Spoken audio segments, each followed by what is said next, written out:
el desafío ético de Morena. Estamos en la tercera sesión del curso, el módulo 3 de Ética y Formación Política.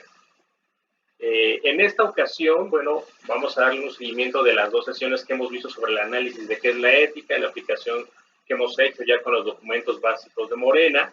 Recuerden que si tienen alguna duda de alguna video que ya han visto anteriormente, con gusto podemos pues tratar de dar respuesta a las preguntas que aquí nos planteen, ya sea de los videos anteriores o bien de la sesión del día de hoy. Quiero iniciar dando justamente un contexto, ya que en esta ocasión pues vamos a analizar la formación política en este caso también dentro de Morena. Sin embargo, bueno, pues una formación política, el partido Morena no está aislado de la sociedad, ni del proceso institucional, ni de la educación en términos generales.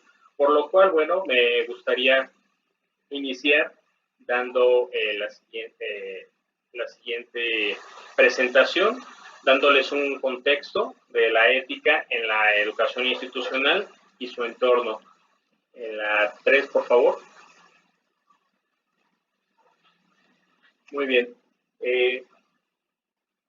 El primer análisis que quiero compartirles sobre este contexto de la ética en las instituciones es que piensen en la educación que ustedes a su vez han tenido y después hagamos este ejercicio en el ámbito mundial.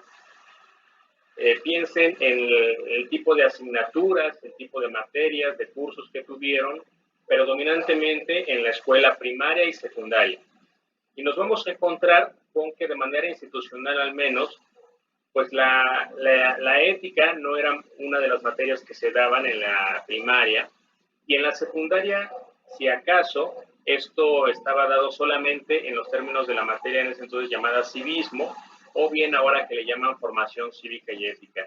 Sin embargo, aún en este caso, esta asignatura, pues resulta que ha estado en constante modificación, en algunos momentos incluso suspendida la asignatura, o bien simplemente quienes dan la asignatura son personas que desconocen justamente de la materia, ¿no? No son personas que conozcan de ética, ¿no? En el mejor de los casos lo da un abogado, una abogada, pero no más, ¿no? Entonces, allá de entrada tenemos un problema de la enseñanza de la ética desde la educación inicial.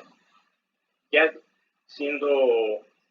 yéndonos a inicios del siglo XX, la primera década del siglo XXI, perdón, podemos hacer notar los casos de la enseñanza de la filosofía y con ello también de la ética, como una de las asignaturas en el nivel medio superior. Hay que recordar que por ahí del 2008 no solamente se estaba dando esta crisis financiera a nivel global, sino también a nivel nacional, a nivel local. En ese sentido, hubo una reforma de las instituciones de educación a nivel medio superior que eliminó en el gobierno de Calderón la filosofía, ¿no? Se quitó la filosofía de la enseñanza. Esto, bueno, en su momento generó movilizaciones por parte de distintas organizaciones filosóficas y de otro tipo, y bueno, se logró que se restituyera la enseñanza de la filosofía, pero ya de entrada vemos ahí un interés de ciertos procesos políticos, económicos y educativos que tratan de separar la enseñanza de la ética y de la filosofía dentro del programa formativo para todo tipo de ciudadano, en este caso de las ciudadanos y ciudadanas mexicanas. Después, hay que agregar también que el paradigma como tal educativo, tradicional y actual, también carece de esta reflexión ética. ¿A qué me refiero con este paradigma educativo tradicional? Por ejemplo, hay algún artículo de Piaget, ya después les doy la bibliografía, ahorita no me acuerdo cómo se llama el libro exactamente, pero él hace una reflexión muy interesante sobre la enseñanza de la lógica y de la ética, ¿no? Como parte de la formación que debe tener el ser humano. Y todo eso presupone a su vez la reflexión sobre qué tipo de personas somos y qué tipo de persona podemos llegar a ser. Y de ahí que justamente se explique todo un número de metodologías, de programas, de currículum al respecto. Ahí Piaget nos hace notar sobre la crítica a la educación que llamamos memorística, ¿no? Como entendiendo esta como esta educación tradicional. Entonces, la educación memorística presupone que los seres humanos ya tenemos de manera innata un pensamiento abstracto y entonces lo único que necesitamos son datos, ¿no? Es información para poder digerirla y entonces poder analizar de manera adecuada, lo cual pues es totalmente falso, ¿no? Ahora, más en el siglo XXI, tenemos claro que la mera información no es sinónimo de conocimiento y mucho menos de un análisis crítico sobre ello, ¿no? Por otro lado, justamente hay, como vimos en la primera sesión, un entendimiento de que moral y ética son lo mismo, ¿no? Y justamente se entiende moral en el sentido que nosotros lo vimos al inicio como algo gratuito, los seres humanos somos seres morales por excelencia, lo cual es cierto, pero si se entiende a su vez que moral y ética son lo mismo, se entiende entonces que la enseñanza de la ética pues prácticamente no es necesaria o que bien hay otros espacios a los cuales son los indicados para la enseñanza de la ética, ¿no? Como la enseñanza que dan los padres en la familia, ¿no? Y entonces no hay ningún espacio determinado para pensar la enseñanza de la formación ética. Actualmente, inclusive, bueno, claro, se hace una crítica sobre esta educación memorística como modelo educativo, sin embargo, pasamos a un modelo que tampoco es un gran avance. Se habla de enseñanzas de habilidades, de competencias, sin embargo, en ninguna de ellas tampoco se considera como algo importante, esencial, la formación humanística en términos generales y en particular en enseñanza ética, ¿no? Pues tenemos ese entorno, ese contexto, y además tenemos un paradigma científico, ¿no?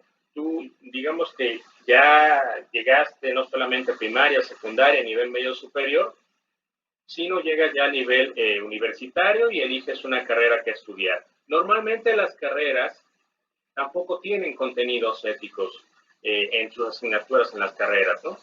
Si tú estudias medicina, abogado, cualquier carrera que ustedes piensen, es muy raro que lleguen a tener alguna carrera, perdón, una asignatura que tenga que ver con la ética de acuerdo con la profesión que están estudiando. Y las que lo llegan a tener, nuevamente, quienes dan esas asignaturas no son los especialistas en el tema, ¿no? No son filósofas, no son filósofos quienes dan ese tipo de cursos, ¿no? Y el paradigma científico en términos generales predominante de la escuela que se llama positivismo lógico después, actualmente el paradigma analítico, pues también presupone una idea de que la única forma de alcanzar la objetividad es la ciencia tradicional, ¿no? Hay un sujeto que conoce y un objeto que es conocido. Y entonces, en la medida que nos separamos de valoraciones subjetivas, somos más objetivos, ¿no? Es como la idea muy general. Y en ese sentido se cree entonces que la ética, que la moral, no tiene ninguna posibilidad de ser objetiva, de ser racional, y que bueno, pues eso depende de cada quien, de la cultura, de la educación que haya tenido, lo cual también es totalmente falso. Pero bueno, lo importante ahorita es hacer notar que hay todos esos aspectos que hacen que la ética no haya sido por décadas, por siglos, parte esencial de toda formación en términos generales, ¿no? De toda formación educativa. Y en el caso de la formación política, pues veremos que también es así. Y por último está el sentido común, ¿no? Esta idea de que, bueno, pues que cada cabeza es un mundo, estas frases como que cada quien tiene su forma de pensar, que bueno, podemos estar de acuerdo sobre si la mesa es o no blanca, pero no podemos estar de acuerdo sobre las creencias culturales, religiosas o apreciaciones sobre el comportamiento de las personas, porque ahí entra esta frase de todo es relativo, ¿no? Y esto, como veremos, forma parte de esta ideología, de esta filosofía, de esta mentalidad conservadora, porque no permite justamente pensar en la transformación de la realidad. Por el contrario, es una reafirmación del status quo. Pasamos pues a la siguiente página, por favor. Entonces, pero bueno, ¿qué pasa en la formación política? Tenemos esta crisis en general donde no se enseña este tipo de formación política. Y en ese sentido, regresando a los documentos básicos de Morena, podemos preguntarnos, ¿cómo poder esperar políticos que sean diferentes a lo que ya han sido en el pasado? ¿Qué razones, qué motivos tenemos para pensar que eso puede ser diferente? En ese sentido, tendríamos que pensar qué es lo que los hace diferente. ¿Es su inteligencia? ¿Es la profesión? es el estatus económico, es la región cultural de donde proviene alguna persona, o qué es aquello que nos haría diferentes en el ejercicio de la política. Partiendo de ahí, entonces, revisamos los documentos de Morena y vemos cómo es muy importante la enseñanza de ciertos principios éticos, como ya lo veíamos también en la primera sesión y en la segunda sesión. Retomo nada más aquí lo que dice parte de los principios, en el caso del principio sexto de Morena, que dice: nuestra acción individual y colectiva está sustentada en principios de honestidad, patriotismo y reconocimiento de las diferencias. Ya de entrada de ahí hablamos de 3 principios morales y que tienen que ser éticos en la medida que lo justificamos, ¿no? De que esos deben de ser los principios que deben de regir el comportamiento de los simpatizantes y militantes de Morena, ¿no? Entonces, de entrada podemos decir con estos 3 principios, ¿quién los ha enseñado? ¿En dónde se enseñan? ¿Dónde se encuentran esas personas? ¿Se generan de manera espontánea o es algo que se tiene que formar? Veíamos en la distinción de moral y ética como la moral es gratis, pero la ética no. La ética tiene que ser formada como una de tantas habilidades, pero además como el análisis que permite pensar el resto de las habilidades que uno se va formando a lo largo de la vida misma. Después, en el principio 7, nos dice lo siguiente: es un compromiso ético que los integrantes de Morena conozcan sus propios derechos y mejoren su formación cultural. Ya claramente aquí ya nos está hablando de la formación política que deben de tener las personas que están en Morena. Pero además dice, es un compromiso ético. Es decir, al margen de que lo diga o no un artículo, de que haya una institución que lo fomente o no, los integrantes de Morena, si tienen este compromiso ético, deberían de conocer sus derechos, ¿no? Y en este caso, habría que preguntarse si todos los integrantes y simpatizantes de Morena realmente conocen, han leído y discutido los documentos básicos de Morena, o están esperando a que alguien llegue y les diga que los tienen que estudiar. Aquí vemos que es un compromiso ético ya, independientemente de que alguna autoridad o alguna organización fomente el estudio del mismo, ¿no? Después, ya en el programa de los documentos básicos de Morena, nos dice lo siguiente: Morena tiene como parte de su programa la formación ideológica y política de los integrantes, infundiendo en ellos el respeto al adversario y a sus derechos en la lucha política, así como preparar la participación activa de sus militantes en los procesos electorales.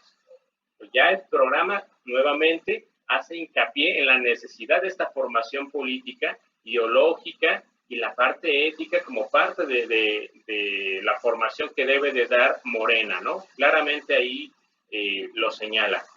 Después ya, en el primer punto justamente del programa, nos habla ya del concepto que hemos escuchado muchas veces por muchos lugares, de la revolución de las conciencias y recuperar la ética política. Pero yo les preguntaría, ¿les queda claro qué significa este concepto de revolución de conciencias?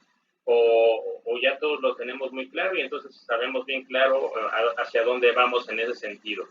¿Y qué significa esto de recuperar la ética política? De entrada, bueno, hay que decir que la revolución de las conciencias es cambiar una forma de pensar, es cambiar la mentalidad, la forma de percibir la realidad política, ¿no? Pero ya les dejo esa pregunta para que la vayan analizando. Pasamos a la siguiente, por favor. Después, bueno, en el artículo 30 ya del estatuto nos dice lo siguiente de los documentos básicos de Morena. Las comisiones estatales de ética partidaria se integrarán por 5 miembros de reconocida probidad y autoridad moral, que se elegirán por consenso en los consejos estatales. Bien, este artículo ya uno tiene que analizar dónde se encuentran otra vez estas personas que tienen esta reconocida probidad y autoridad moral. ¿Dónde están? ¿Se generan otra vez por generación espontánea o cómo los encuentra uno? Y otra vez, ¿cuáles son los criterios para evaluar esa probada autoridad moral que deben de tener? ¿Cuáles son los criterios éticos? Claramente ahí sí tienen que ser éticos. bajo los cuales vamos a evaluar que estas personas tienen autoridad moral. Y a su vez, estas comisiones estatales de ética partidaria, ¿qué formación ética o qué fortaleza de autoridad justamente moral tienen para tener los conocimientos necesarios para hacer ese tipo de evaluaciones, ¿no? Después, en el artículo 31, en la fracción F, nos dice: el secretario o secretaria de Educación, Formación y Capacitación Política coordinará la organización de la participación de integrantes de Morena en los cursos nacionales de formación política y las iniciativas de formación política en el Estado. Ya en este artículo claramente nos habla de una institución dentro de Morena encargada de este tipo de revisión administrativa de los cursos nacionales de formación política. Ya sabemos que hay una Secretaría de Educación dentro de Morena que está encargada de este tipo de evaluaciones. Inclusive esta misma Secretaría está encargada también de los vínculos con otro tipo de organizaciones que tengan que ver con los temas de educación. Entonces, bueno, hay una institución en coherencia, como les había dicho también anteriormente, de los principios tienen que ver a su vez con los documentos básicos, el estatuto y todas las partes del por qué luchamos. Debe haber una coherencia en ese sentido. No se sacan por ahí por arte de magia el que haya este tipo de instituciones. Las instituciones deben de corresponder a todo este programa, a esos principios de Morena, y en este caso hablamos claramente de las funciones que tiene el secretario o secretaria de Educación, Formación y Capacitación Política. Ya en el artículo 72, pueden ustedes analizar otro tipo de artículos, pero yo solo aquí nombro algunos, ¿no? En el artículo 72 nos dice lo siguiente: es responsabilidad de Morena formar y capacitar política, ideológica y éticamente a los protagonistas del cambio verdadero, a todos aquellos que aspiran a ocupar un cargo de representación interna o de elección popular. Pues ya tenemos claro que ahí hay una responsabilidad institucional por parte de Morena. Tiene que haber una formación y capacitación política, ideológica y ética. Ya de entrada ahí nos estaba hablando de esos tres aspectos. Nuevamente, habría que preguntarse quiénes son estas personas, quién las capacita y si están capacitados y cómo están realizando ese proceso de capacitación. Pasamos a la siguiente, por favor. Después, en este sentido de la formación política, bueno, sabemos que está el Instituto Nacional de Formación Política en Morena, y bueno, hay una propuesta que se viene realizando ya desde varios meses que tiene que ver con la llamada educación popular, ¿no? Pero bueno, es muy interesante analizar cuáles son justamente los fundamentos teóricos de esa educación popular para ver otra vez si hay una coherencia desde los principios y en general de todos los documentos básicos de Morena. Y es importante que se entienda el por qué esa formación y no otro tipo de formación, ¿no? Después, entonces, ¿cuáles son las bases teóricas de la educación popular? Pues bueno, va a ser Paulo Freire como el gran teórico en la educación popular de la liberación del oprimido, pero a su vez Freire tiene dos grandes pilares teóricos, que es el marxismo, por un lado, un marxismo heterodoxo, hay que decirlo tal cual así, y un existencialismo cristiano.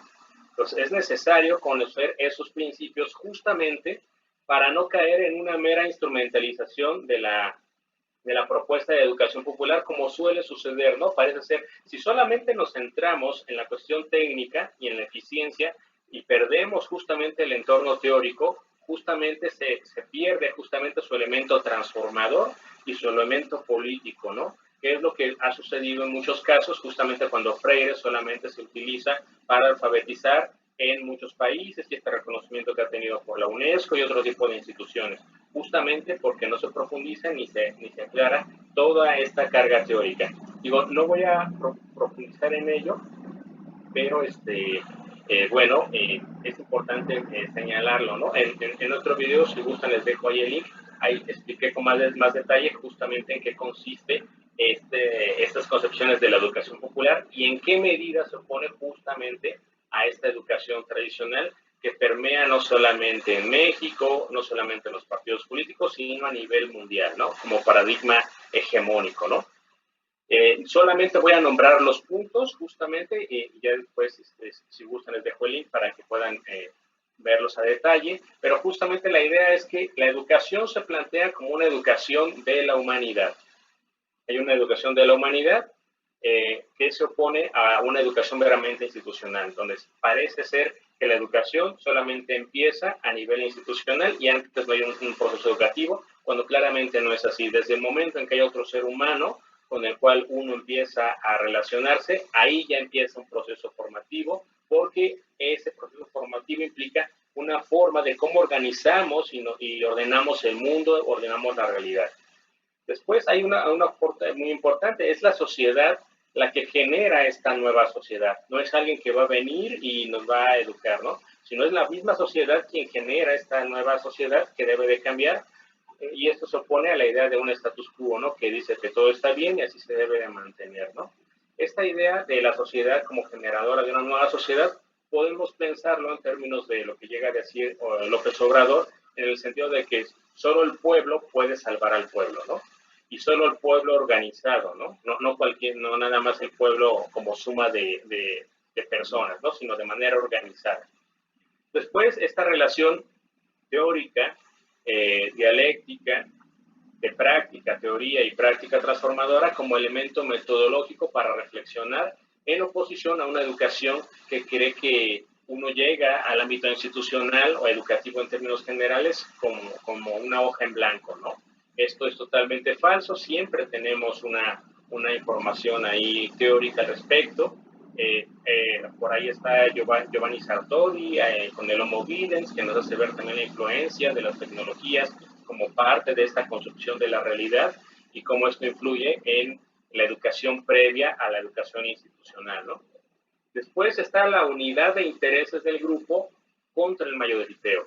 Esto, desgraciadamente, es muy común todavía, aún dentro de la misma izquierda, ¿no? Es decir, se piensa que las decisiones deben de ser producto de las mayorías, pero como si la mayoría fuera sinónimo de racionalidad, de objetividad, de cordura, entre otros tipos de adjetivos y conceptos, ¿no? Y no necesariamente es así, porque bueno, claramente uno se puede poner de acuerdo simplemente para excluir a un cierto grupo de personas o a una persona en particular, y eso no necesariamente hablamos ahí de una actitud ética. Pero lo importante aquí con esta educación popular es resaltar que lo que se debe de buscar siempre es cuáles son los intereses que tenemos en común. Por supuesto, vamos a tener diferencias de manera natural, como vimos, justamente la necesidad de la reflexión ética parte de reconocer que hay diferentes tipos de morales y que convivimos con distintos tipos de morales de entrada en nosotros mismos y, por supuesto, en las relaciones sociales e institucionales que entablamos con otras personas, pero eso, por ello es necesario entonces una reflexión ética que nos permita generar criterios, marcos de análisis más objetivos para poder entablar una discusión, un diálogo y tener elementos más racionales, y parte de ello es buscar cuáles elementos tenemos en común y nos permiten realizar una transformación, porque ¿de qué sirve que estén estudiando X autor si eso no es el interés de todos y a la hora de tener implicaciones de transformación política, pues no se sienten partícipes de esa transformación y claramente pues la separación de ese grupo de personas va a ser una consecuencia pues hasta cierto punto muy entendible porque simplemente no están considerados de entrada desde el proceso teórico, ¿no? Entonces es importante que siempre desde el inicio los intereses de todos estén involucrados. Después tenemos la distinción de facilitador y profesor, ¿no? El facilitador debe de ser aquella persona que dé los elementos básicos para que se entable un diálogo, para que se entable una conversación, para dar ciertos elementos y se genere una discusión sobre algún tema determinado. En oposición al profesor que todo lo sabe, todo es único que tiene la voz de la palabra y este proceso solamente sirve para reafirmar lo que va a llamar Paulo Freire la educación bancaria, ¿no? Después habla la educación popular de una ficha técnica, ¿no? Hay una propuesta de trabajo que se hace a partir de un reconocimiento de cuál es la realidad del entorno que tenemos, y a partir de ahí se hace una reflexión teórica, una estructura de cómo pudiera ser los elementos, temas a trabajar, pero es solamente una sugerencia, ¿no? A partir de esa reflexión. Esto se opone justamente a la imposición del currículum, ¿no? Nosotros en todas las instituciones nos dicen, este es el plan de estudios y este es el que va, y si quieres entrar, este es el que vas a cursar. No hay ningún elemento de decisión previo a esto, ¿no? Aún en aquellos casos que sean universidades, por ejemplo, que sí piensen en las condiciones de la ciudad o del lugar donde se encuentren, aún en esos casos tampoco normalmente hay un consenso previo de qué va a ser el contenido del currículum. A lo mucho es el pensar de que esas carreras tienen que ver con los problemas de la ciudad, por ejemplo, pero en muchos casos no. De ahí que, por ejemplo, podamos tener grandes ingenieros en mecatrónica, por ejemplo, pero no hay una sintonía con la industria mexicana, y en ese sentido entonces no hay una conexión de decir por qué necesitamos un ingeniero en mecatrónica no sé, en Oaxaca, cuando a lo mejor las necesidades de Oaxaca son de otro tipo, ¿no? Necesitamos otro tipo de ingenieros, por ejemplo, ¿no? Necesitamos más ingenieros civiles, ingenieros en telecomunicaciones. Sabemos el tema de las telecomunicaciones en Oaxaca. A lo mejor ese tipo de ingenieros serían mejores, pero claramente no hay una vinculación, pues, entre las necesidades de la población y a partir de ello generar la posibilidad de un programa de trabajo, un currículum, temas a discutir y trabajar, ¿no? Después, el punto 7, por último, es la evaluación. La evaluación aquí es entendida solamente como un validador, ¿no? Bueno, has tenido este recorrido sobre X temas de formación, y aquí está un documento a lo mejor que valida que estuviste ahí en ese proceso formativo, ¿no?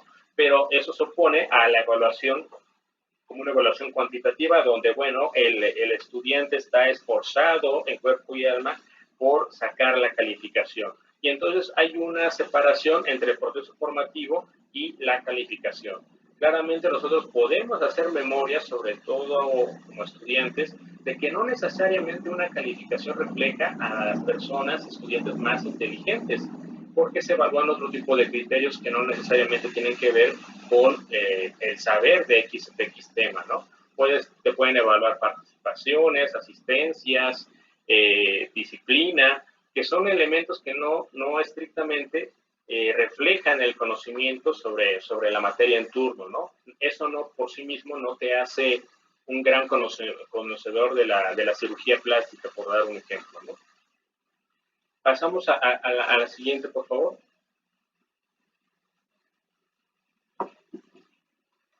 Después voy a hacer notar unos puntos que están en la pedagogía del oprimido. En el capítulo 2, ustedes si gustan pueden ahí profundizar, pero es parte del capítulo 2, ¿no? Yo lo he llamado el manual del opresor, el cual les invito a hacer esta reflexión, ¿no? Porque es muy cómodo también hacer esta reflexión de decir, bueno, sí, claro, yo estoy tomando conciencia, quiero ser diferente, quiero hacer política diferente, estoy pensando en metodologías diferentes, en formas de hacer política diferente, pero también hay que decir, bueno, que yo, por la misma formación educativa que he tenido, estoy repitiendo de esta opresión, ¿no? Y hay que hacer ese ejercicio, pues puntual, ¿no? Creo que es lo inicial que uno tiene que hacer para justamente no caer en ese tipo de casos, ¿no? Justamente era parte de lo que criticaba en su momento Freire, ¿no? Es decir, claro, ustedes marxistas quieren cambiar el mundo, pero resulta que están utilizando un montón de mecanismos que son del opresor, ¿no? Entonces quieren ser una educación diferente, pero también están utilizando la educación bancaria. Y veremos cómo todo eso sigue sucediendo aún en Morena. Pero bueno, aquí empezamos nada más como a enunciar esto que sería el manual del opresor. Freire nos dice, ¿no? El educador es siempre quien educa. El educando es el que es educado. Es decir, no hay un proceso, se niega la posibilidad de que la estudiante pueda también tener un proceso formativo en el formador. Esta parte queda escindida, ¿no? Se reconoce una parte, pero no se reconoce la otra, ¿no? En el segundo punto es, el educador es quien sabe y los educandos quienes no saben, ¿no? Lo que decíamos hace rato de la tabula rasa, ¿no? Los estudiantes llegan ahí, no saben nada, y el profesor o la profesora es la única que sabe, ¿no? Inclusive ahí la etimología nos sirve, ¿no? Para decir esto de qué es un alumno, qué es una alumna, es un ser sin luz, ¿no? No está iluminado, ¿no? El único iluminado es el profesor o la profesora, ¿no? Y nada más. Posteriormente dice, el educador es quien piensa, el sujeto es el sujeto del proceso y los educandos son los objetos de pensados, ¿no? En esta idea que les decía científica del sujeto y el objeto, ¿no? Los estudiantes solamente son objetos, ¿no? De este proceso educativo, ¿no? El único sujeto que se asume así es el educador, ¿no? Entonces, no hay un reconocimiento como persona de decir, bueno, hay otra persona que piensa, que puede disentir a mi forma de pensamiento, que puede tener una opinión diferente y que entonces yo voy a preguntar qué piensa, ¿no? De entrada eso se niega porque no se le reconoce como sujeto, no se le reconoce como persona. Es un objeto ahí pasivo al cual yo solamente le voy a dar un montón de información o conocimientos en el mejor de los casos, que tiene que tener para que pueda llegar a ser iluminado, ¿no? Entonces, en ese sentido, el educador es quien habla.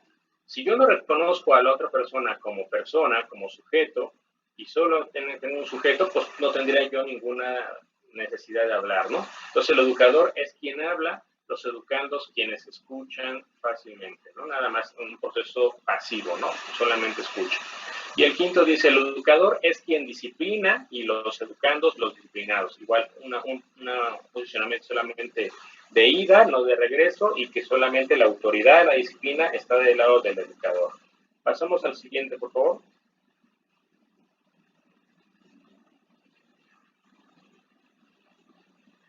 El punto 6 del manual del opresor nos dice, el educador es quien opta y prescribe su opción. Los educandos, los que prescriben la opción. Entonces, aquí, claramente, el que va a dictar qué es lo que se va a hacer o lo que no se va a hacer es el educador, ¿no? Esto es lo que, otra vez, la autoridad, los mecanismos están solamente en una línea de dirección, ¿no? Del educador hacia el educado, ¿no? Después nos dicen el 7, el educador es quien actúa. Los educandos, los que tienen la ilusión de que actúan en la actuación del educador. Pues ahí tenemos ese punto, ¿no? Esto llega a ser muy común, ¿no? Yo le llamo que los estudiantes en la mayoría de los sistemas educativos aprendemos a ser camaleones, ¿no? Nos adaptamos según el profesor o la profesora en turno y aprendemos su metodología, decimos, ¿en qué va a evaluar? ¿No? Es como las primeras grandes preguntas que se dicen. ¿Cómo va a evaluar, profesor? ¿Cómo va a evaluar, profesora? Y entonces nos centramos en ello y adaptamos todo un sistema de aprendizaje de acuerdo a lo que vaya a evaluar, ¿no? Es decir, va a evaluar en participación, si evalúa la disciplina o no, pues en esa medida yo voy a ser o no disciplinado, ¿no? Y según lo que me pida, entonces yo voy cambiando de color de acuerdo a la metodología en turno que esté aplicando en este educador, ¿no? Y después, el punto 8 nos dice, el educador es quien escoge el contenido programático, los educandos a quienes jamás escucha se acomodan a él, ¿no? Esto que decía del programa, ¿no? No hay un consenso de decir, bueno, ¿cuáles son los intereses, nuestros intereses? ¿Cuáles son nuestras necesidades? Y a partir de ahí, generar un contenido programático, ¿no? Sino aquí ya eso es lo que se tiene que ver y si tú quieres ser licenciado en X profesión, tienes que tener esos conocimientos para que puedas ser reconocido por la sociedad de turno, ¿no? Pero no hay ningún consenso previo en ese sentido, ¿no? Y en este caso de la formación política.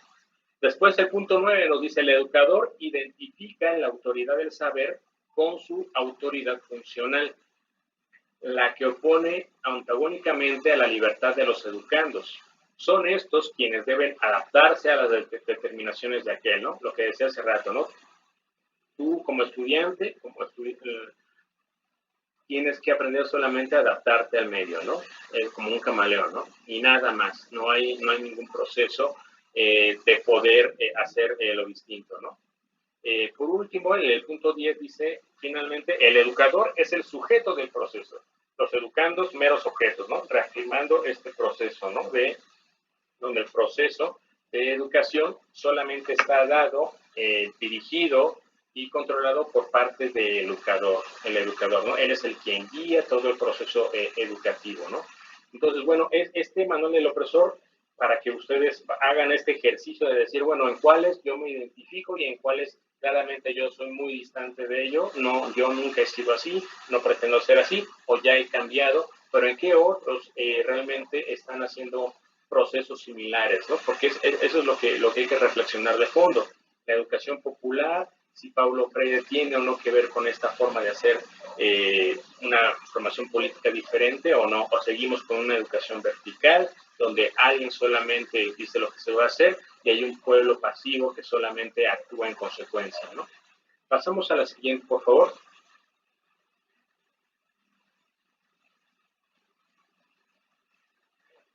Un elemento importante justamente, porque a veces no se entiende la importancia de la formación política, ¿no? Inclusive algunos dicen, no, lo que importa es mover a las masas, salir a las calles, esto que yo llamo voluntarismo ciego, ¿no? De simplemente vamos ahí, pero sin ningún proceso de formación teórica, ideológica, política, ética, ¿no?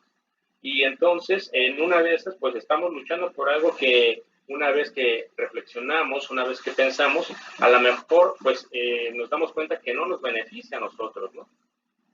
Es muy importante pensar en esa transformación, pero además, aquí voy a retomar elementos que están hacia una cartilla ético-política de doctor Enrique Dussel, que hace notar una reflexión importante, ¿no? ¿Qué importancia tiene la formación política para la sociedad? O se pueden transformar las estructuras objetivas, las instituciones en un momento dado, pero si esto no implica la transformación de la mentalidad de estas personas, pues no se logra una transformación de fondo, ¿no? De esta subjetividad de las personas. No hay una transformación ética de la política, ¿no? En ese sentido, pensando en la lucha contra la corrupción, podemos pensar en mecanismos jurídicos, tributarios, institucionales, para que la gente sea cada vez menos corrupta, pero si no transformamos de entrada la mentalidad, esto pues en cualquier momento puede volver a salir y volver a regresar al mismo cauce, ¿no? De ahí que, bueno, cito ahí a Dussel en este texto que les mencionaba, nos dice, se debió igualmente proponer, prestando igual atención a la educación o constitución de una nueva subjetividad de los miembros de la comunidad, y agrega, con claridad, una transformación del contenido, de las actitudes y de los proyectos de vida personales de la subjetividad.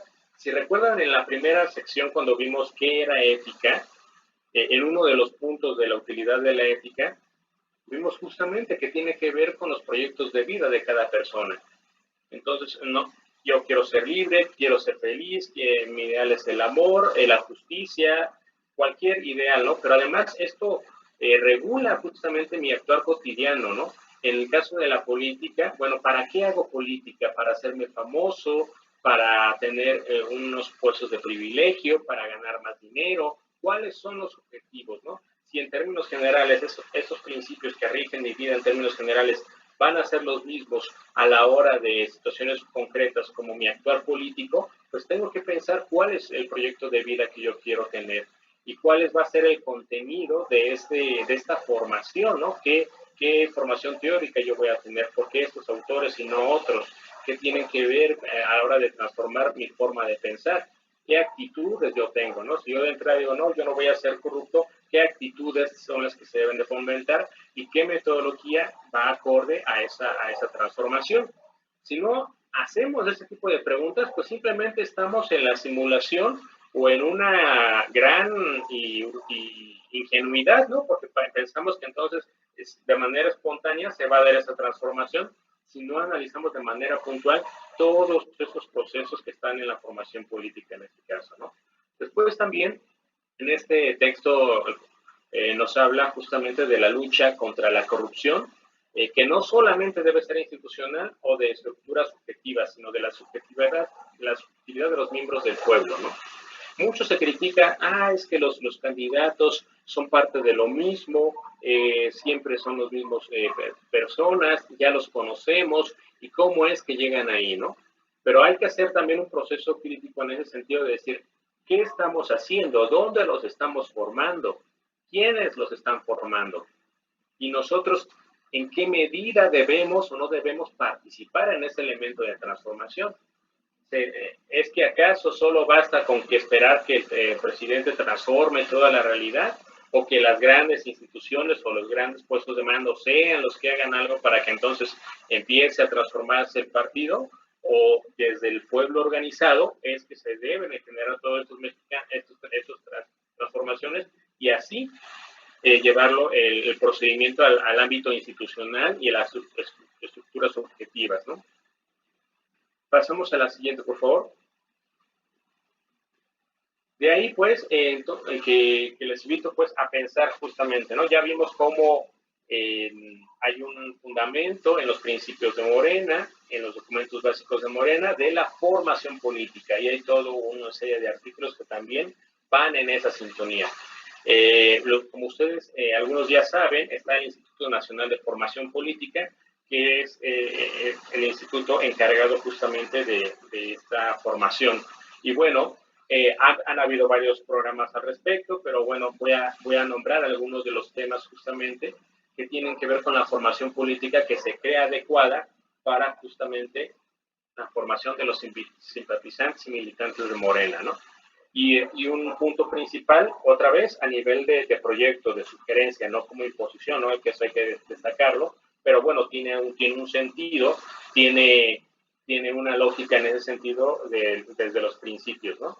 Y aquí hablamos entonces de conocer la historia y los principios de Morena, ¿no? Es decir, hay que conocer toda persona que esté dentro de Morena en un sentido u otro, pues debe de estar con conocimiento de los documentos básicos de Morena. Pero esto es muy normal. Imaginemos un ferviente cristiano o un ferviente mexicano, pero que no conoce sus leyes. Es absurdo, ¿no? Como, tú eres cristiano, pero no sabes cuáles son los 10 mandamientos. Bueno. Entonces, debe haber una coherencia, ¿no? Entonces, solamente es pedir una coherencia normal de conocer y además son los derechos que deben de saber también estas personas, ¿no? Los golpes blandos son un elemento también importante, ¿no? Como parte de esta transformación política. Hay que saber qué ha sucedido a lo largo de la historia política, a lo largo no solamente de Latinoamérica, sino de muchos países del mundo. Hay que saber en qué consiste estos golpes blandos. Cómo construir un lenguaje, un discurso político en ese sentido, qué influencia tienen los medios de información, qué influencia tienen los sistemas jurídicos, qué influencia tienen ciertos personajes de ciertos programas de televisión, cómo se hace política a través también de los instrumentos electorales, entre otros tantos, ¿no? En ese sentido hay que pensar también lo que ha sucedido en Bolivia, en Venezuela, en Argentina, y así en todos los países que nos puedan ayudar a entender que en Chile, qué es un golpe blando, ¿no? En oposición o en complemento, mejor dicho, a un golpe de Estado, ¿no? Que sería la clara y radical transformación de la usurpación del poder, ¿no? Después, otro de los temas importantes son las tres transformaciones, ¿no? Como si sabemos entonces que parte de los ideales de Morena es la cuarta transformación, pues una pregunta natural es decir, ¿y cuáles son esas tres transformaciones previas? Quiere decir que hubo tres transformaciones antes, ¿no? Pero ¿cuáles son? Entonces es la independencia, la reforma y la revolución mexicana, ¿no? Pero, bueno, pero eso ya yo me lo sé desde la primaria, ¿no? Eso y me enseñaron en la secundaria otra vez y así en muchos otros espacios, ¿no? Entonces yo ya sé de eso, ¿no? ¿Para qué tengo que verlo, no? Pues bueno, en el mejor de los casos, aunque seas el gran especialista en el tema, justamente la estructura de la educación popular te hace invitar a que sometas al juicio de las otras personas tus conocimientos, ¿no? Hay un reconocimiento de lo que tú sabes, pero también tú tienes que reconocer que la otra persona a lo mejor tiene información o una crítica distinta o contraria a la que tú tienes sobre la historia de México en estos elementos transformadores, ¿no? Pero además, otra vez, si decimos que lo que buscamos es un conjunto de intereses compartidos, hay que saber qué es lo que compartimos como visión de las tres transformaciones. Si no, ¿cómo pensar en una cuarta transformación donde de entrada tenemos ideas diferentes de cómo interpretamos las tres transformaciones, ¿no? Ahí podemos tener un elemento muy claro, ¿no? Y entonces pensar una cuarta transformación que nos permita tener también una visión amplia, estructurada, secuencial, sistemática de qué sería esa cuarta transformación que estaríamos construyendo, ¿no? Después conocer los movimientos sociales. Morena se dice un partido movimiento, ¿no? No solamente un partido político, ya es parte de las distinciones que se da como partido político, es decir, somos partido movimiento. Bueno, pues hay que conocer los movimientos sociales. Morena es un partido de izquierda, pero ¿cuántos partidos de izquierda no han existido antes? Hay que conocer los procesos de todos los partidos de izquierda que han sucedido antes, los movimientos sociales que han luchado desde la izquierda en diferentes momentos de la vida, ¿no? Del siglo XIX y siglo XX, ¿no? ¿Cuáles han sido sus virtudes? ¿Cuáles son sus críticas? ¿Y en qué medida entonces hay que estar al tanto para no caer en los mismos errores, ¿no? Pero entonces hay que conocerlos, inclusive los movimientos sociales actuales, ¿no? En ese sentido hay que decir, bueno, ¿qué pasa con la CENTE? ¿Qué pasa con esta organización que estaba criticando constantemente a la derecha en turno, que hablaba de una reforma laboral disfrazada de reforma educativa? Pero realmente, ¿cuáles son sus ideales educativos por los cuales está luchando? ¿En qué sentido hablamos de un proyecto educativo diferente? Y así podemos hablar de diferentes organizaciones. ¿Por qué no hay una transformación en el ámbito educativo? También podemos decir, ¿no? Esteban Moctezuma representa o no una cuarta transformación, y así podemos hacer unas críticas a partir de conocer esos movimientos sociales también, ¿no? Y después, una reflexión importante, ¿no? En ese proceso reflexivo, sobre todo a la izquierda mexicana, que ha tenido pocos hechos históricos favorables, pues está acostumbrada más a reflexionar desde el fracaso, ¿no? Desde la pérdida, ¿no? Pero entonces, con más razón es importante decir, ¿por qué ganamos? ¿Qué nos llevó a ganar las elecciones electorales hace 2 años, ¿no? ¿Qué fue lo que hicimos bien y qué nos falta por hacer, ¿no? Si no tenemos claro eso, no sabemos dónde estamos parados y no sabemos las ventajas que tenemos y que a lo mejor jamás van a volver a existir. Y a lo mejor estamos perdiendo los tiempos políticos, ¿no? Pues tenemos que reflexionar en dónde estamos parados, por qué ganamos y cómo podemos reforzar esa movilización popular, ¿no? Estos comités de organización electoral que lograron una transformación en la lucha electoral, ¿cómo pueden también funcionar para hacer la transformación en términos más amplios en la organización del partido, en la organización de los comités del cambio verdadero y así sucesivamente en todo el ámbito institucional? Es una reflexión indudable que yo creo que debería de existir. Después, el partido que queremos, ¿no? Es muy común que dice, bueno, yo ya conozco lo que dice el partido, pero hay un consenso real sobre el partido que queremos, hacia dónde vamos. ¿Es la idea de izquierda, la tenemos claro, la compartimos todos? ¿O hay una simulación de lo que se cree que es Morena, ¿no? Hay una derecha dentro del partido de Morena, o hay una izquierda que es una izquierda que no simpatiza con Morena. Todo eso tiene que ser cuestionado, ¿no? Porque si no, ¿cómo vamos a hablar de un bloque unido, de una transformación real, si de entrada no hay ese consenso dentro de los mismos integrantes, simpatizantes y militantes de Morena, ¿no? Entonces, esto es parte del programa que se llega a tener dentro del Instituto Nacional de Formación Política. Inclusive el Instituto Nacional de Formación Política tiene una plataforma donde hay bastantes cursos al respecto de manera en línea que también pueden ayudar a la formación política, ¿no? Y que son de acceso gratuito para que en las diferentes partes del país pues puedan conocer este tipo de formación, pero otra vez, quién las difunde, qué tanto se difunden, qué tanto se trabaja en ello, quiénes acceden a ellas. Si hablamos de 30 millones de mexicanos que votaron por la Cuarta Transformación, pues al menos en principio uno podría suponer que hay 30 millones de mexicanas y mexicanos interesadas en lograr esa Cuarta Transformación. Entonces, ¿en qué sentido, qué tan eficientes, eficaces estamos siendo para lograr esa formación política en términos masivos, ¿no? Y después, volviendo al punto de Freire, de esta idea de práctica, de conocer los intereses de la población para después estructurarlos y después hacer una práctica transformadora, se tiene que tener claro cuáles son las iniciativas que se deben de contemplar también, ¿no? Es decir, cuáles son los problemas locales que se tienen, ¿no? En la ciudad, en el campo, si es una organización solamente de mujeres, si es una organización mixta, si son personas adultos mayores, si son jóvenes, toda la variedad de personas que están ahí involucradas, deben de pensar en los intereses propios que tienen ahí al respecto, ¿no? Y a partir de ello es entonces que hay que pensar en aplicaciones muy puntuales sobre intereses. A mí me interesa plantear que estudiemos tal tema, ¿no? Entonces es muy importante y que sea como parte del consenso, es decir, va a haber particularidades propias de los círculos de estudio, de los comités de protagonistas del cambio verdadero, que responden a esos intereses particulares, ¿no? A lo mejor el tema del agua va a ser un problema muy importante en ciertas zonas del país, en otros va a ser más el tema de seguridad, los temas de género, y así sucesivamente. Eso debe de ser parte de las discusiones que se den dentro de los círculos de estudio, pero son los mismos círculos de estudio los que deben de entenderlo.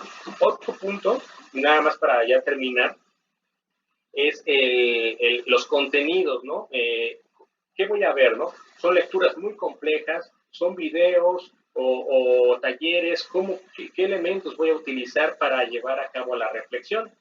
Justamente esto lo va a determinar el mismo grupo. Es decir, claro, hay una propuesta, ¿no? Y hay una bibliografía, una serie de videos, pero justamente es el grupo el que va a determinar, bueno, cómo podemos abordar este tema de acuerdo con nuestras capacidades, con nuestros intereses, y entonces buscar, si esa bibliografía es muy compleja, bueno, podemos buscar una alternativa, pero lo importante es que se toquen esos temas, por ejemplo, a la hora de pensar la formación política, ¿no? Y bueno, pues hasta aquí estaría terminando esta pequeña exposición, esperando tengan ustedes muchas preguntas y bueno, podamos entablar un diálogo bastante interesante al respecto. Muchas gracias. Gracias, Orlando. Bueno, tenemos aquí algunas preguntas en el chat.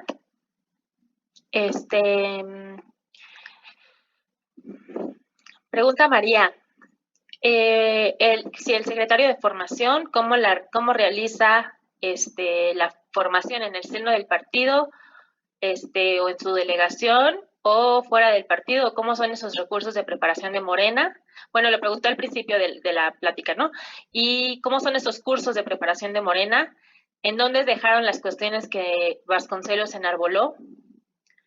Te hago todas las preguntas del chat o las vas respondiendo poco a poco.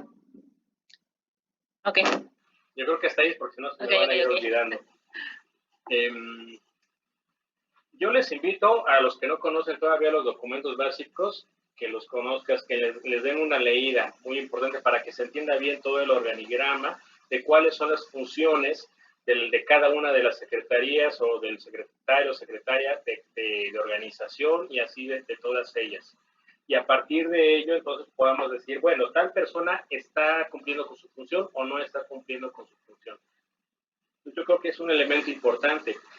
También hay que destacar, pues, que es, yo creo, muy importante la formación política dentro de los círculos de estudio. Los círculos de estudio, hay que notar que somos un partido nuevo y que muchas de las personas que están en Morena no son personas que tienen una trayectoria de 30, 40, 50 años en la militancia dentro de la izquierda.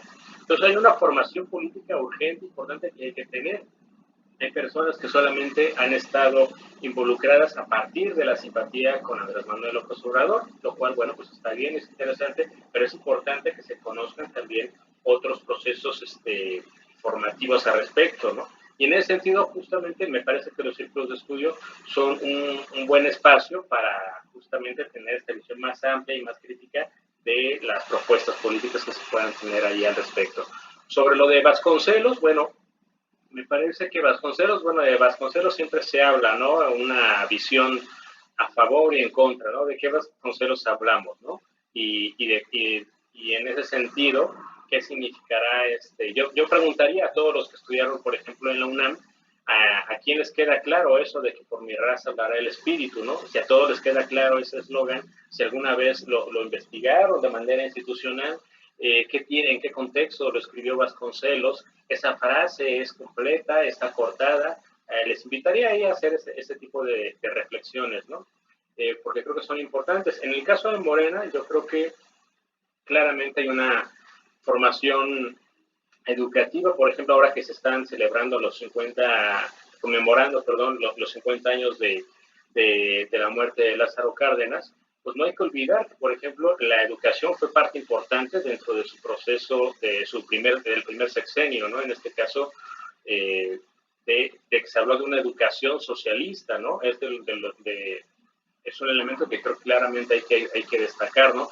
Como parte de los elementos de la transformación, ¿no? ¿Por qué retomar a Lázaro Cárdenas? ¿Qué significan las escuelas rurales en ese entonces como parte de esa transformación? ¿Qué significa haber creado una industria petrolera y una institución acorde, ¿no? Porque es un proyecto de nación lo que se estaba construyendo ahí, ¿no? Una expropiación petrolera, pero también la creación del Politécnico Nacional, que tiene otra vez en su frase la técnica al servicio de la patria, ¿no? Entonces, claro, generas un sistema educativo de ingenieros necesarios para la industria petrolera. Hay una coherencia y todo un programa ahí. Hay una educación socialista, esa reforma en su momento del artículo 3. Ahorita eso ¿qué tan vigente soy? Ahí habría que preguntarse la educación en ese sentido, ¿no? Si en este caso la cuarta transformación se está pensando a partir de Hidalgo, de Morelos, de Juárez y de Lázaro Cárdenas, pues bueno, ¿en qué medida coinciden o no con esas medidas respecto del ámbito educativo? Y en el caso de Vasconcelos, pues parece ser que está mucho más alejado de cualquiera de esas propuestas, ¿no? Gracias. Otra de las preguntas es, ¿en qué aspectos ha aplicado Morena las lecciones de Freire? Freire se trata de aplicar en la educación popular, ¿no? En los círculos de estudio, ¿no? En el Instituto Nacional de Formación Política, si ustedes tienen el tiempo para entrar, ahí hay un curso tal cual que se llama Educación Popular, donde se trata de dar a conocer en qué consiste la educación popular, en qué consiste formar estos círculos de estudio, en reconocer los intereses en común, las necesidades en común, en reflexionar teóricamente sobre ellos para después hablar de una práctica transformadora. Freire, por ejemplo, destaca dos elementos muy importantes, ¿no? No debemos pasar y esto sucede hasta la fecha, ¿no? Por un lado están el voluntarismo ciego de vamos a las calles, vamos a luchar contra el mal gobierno, etcétera, etcétera, pero esas personas no tienen ninguna formación teórica en términos generales, ¿no? Y por otro están los grandes teóricos que se la pasan ahí en la academia o en sus casos ahí reflexionando, o desde la distancia, ¿no? Yo soy el gran líder o la gran líder y les voy a decir ustedes masa y vayan aquí, vayan a tal y digan esto, digan lo otro, pero yo no participo, ¿no? Esos dos posicionamientos que venimos arrastrando de la política tradicional, justamente Freire los critica radicalmente, ¿no? En ese sentido, lo que se busca es que quien reflexiona teóricamente también va a participar de las movilizaciones, pero la movilización sin reflexión teórica no sirve, es necesaria que las dos vayan en conjunto. Y ahí que Freire va a utilizar el término de una praxis por el lado marxista, pero también de auténtico, y de ahí del existencialismo, de una praxis auténtica, ¿no? ¿Quién realmente está actuando éticamente como una praxis auténtica? Aquel que reflexiona y también está involucrado en los círculos de estudio. Es muy común conocer a personas que dicen, yo tengo 5, 10, 20 círculos de estudio, ¿no? Además, yo tengo. Es una posesión. Ya de entrada el lenguaje nos dice mucho. ¿Por qué tiene que haber una posesión de los círculos de estudio? Yo tengo círculos de estudio, no, pues, ¿cuánto te costó, no? O ¿cuándo los compraste, no? ¿O por qué tú eres el líder y representante? ¿En qué sentido se justifica esas acciones? Pero además, normalmente, son personas que no están involucradas en la tarea de los círculos de estudio. Hay que decirlo así tal cual. Entonces, no participan diciendo, yo soy el gran líder, yo soy el actor intelectual, pero ustedes solo sean los brazos y ustedes hagan las cosas, ¿no? Es muy común. Y sobre todo en temas de género se llega a dar mucho, ¿no? Normalmente es un hombre, entonces las tareas organizativas que le hagan las mujeres, ¿no? También se llega a dar mucho en esos casos, ¿no? En el momento en que estamos en un círculo de estudio, todos participamos de la reflexión teórica, todos de la discusión y todos de la estrategia que se implementa para tareas en un momento dado, ¿no? Entonces, eso hay que tenerlo muy claro. Si de entrada estamos en un círculo de estudio donde alguien dice pero no participa, ya hay algo mal de entrada ahí. Gracias. A ver, vamos a darle la palabra a Nirma y luego seguimos con las preguntas del chat. Adelante, Nirma. Gracias, Nuria. Es muy importante lo que está diciendo ahorita Orlando de los círculos de estudio. Yo estoy encantada con los dos cursos del pasado que nos dio Adrián y pero sí estaba también muy contenta en mi círculo de estudios de semilleros y lo tuve que truncar porque estaba en o estaba en el otro. Yo quisiera pedirles de favor si no se podría hacer el martes o más tarde, no sé, porque ya le pregunté a los de semilleros y ellos dicen que pues, tienen años y están todos con trabajo y así se organizan. Ellos empiezan a las 6:30. Nada más es como pues comentario por si se pudiera cambiar, si van a seguir los cursos. Los dos me parecen buenísimos, sí, pero pues uno no puede estar en los dos. Gracias. Sí. Bueno, perdón, Orlando. Ahorita ya nada más nos queda de este curso una sola sesión y sí ya está planeada y bueno, ya la vamos a dar en lunes, ¿no? Pero ya para las siguientes actividades sí las vamos a tratar de planear en otros horarios para que justamente no se empalmen, ¿no? Ya estamos considerando justamente eso, que no se empalmen con los demás círculos de estudio, con el de semilleros o con los de Esparta o la Comisión de Formación Política, etcétera, ¿no? Y las demás actividades incluso de la Asamblea, ¿no? Entonces, sí, gracias, Nirma, por la inquietud. Vamos, adelante, Guadalupe. Acabas de decir algo sumamente importante, Orlando, que los círculos de estudios se manejen todos estos temas del momento. Por ejemplo, la próxima marcha que han convocado algunas personas, y Andrés Manuel dice que no, y otras están diciendo que sí van a asistir. Entonces, eso es lo que nos hace falta, creo yo, a nosotros de analizar el contexto de esas marchas, de esas actividades que de repente surgen, andan en el ambiente, pero nosotros nada más actuamos porque queremos participar, pero no concientizamos y no hacemos el análisis político de esas acciones. Eso está muy bien, qué bueno que lo mencionas. Gracias. Sí, gracias a ti, Guadalupe. Ahí quiero comentar varios puntos, ¿no? Hablamos de un hecho concreto, cercano y cotidiano, ¿no? Las marchas, ¿no? De entrada, uno puede criticar esas marchas, cómo son organizadas. Son organizadas bajo la política tradicional del gran liderazgo que tiene la gente y dice, vamos a ir a tal lugar, o es producto del consenso, de discusión en varios círculos de estudio, o en varios, no necesariamente a lo mejor círculos de estudio, pero de mecanismos similares de consenso, de discusión, realmente vienen de ahí. Yo diría que muy pocos vienen de ese tipo de discusiones. Punto uno. Punto dos. Después hay que ver ¿Qué elementos teóricos han discutido para estar ahí, ¿no? ¿En qué momento tienen los conocimientos necesarios y suficientes del ámbito médico, del ámbito científico? Porque sabemos que está el tema de la pandemia, ¿no? Y el tema de la pandemia, si analizamos y seguimos los análisis internacionales, pues vemos que hay países como España, como Alemania, que ya están otra vez en estas curvas, ¿no? Y están en su segunda etapa, ¿no? En el caso de la Ciudad de México, ya se está hablando que hay un repunte también, ¿no?